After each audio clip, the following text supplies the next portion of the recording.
The first time I encountered Stanley Kubrick's work in a way that actually made a mark on me was watching a VHS pirate copy of A Clockwork Orange. As you probably know, Clockwork Orange was recalled by Stanley Kubrick because of copycat violence that was taking place in the football stands in England at the time. So in England it got recalled. So you couldn't see it in England anywhere.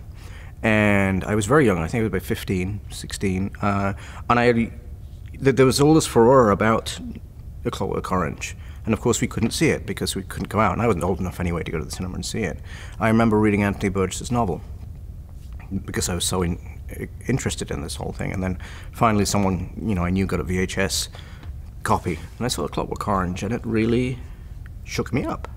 It shook me up because the realism of it just absorbed me, and I watched a science fiction in a way I'd never watched a science fiction before. And Kubrick, there are many things that I remember about Kubrick that really informed the way I would go about making films as I would continue forward. One of them is a simple phrase that he used. It was one that if you dissect it, it becomes, it's far-reaching. And that is that we're not making pictures, we're not making moving pictures, we're making the picture of the picture.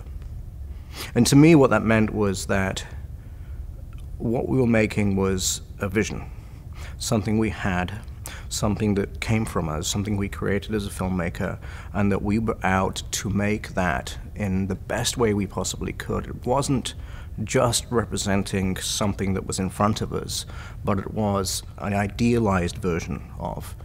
And of course the struggle as a filmmaker is to get to that. I mean, it's good to have that in the first place, and Kubrick certainly always did. But it was the first time I kind of identified what I was trying to do in a phrase that's somewhat ambiguous, but it really resonated with me.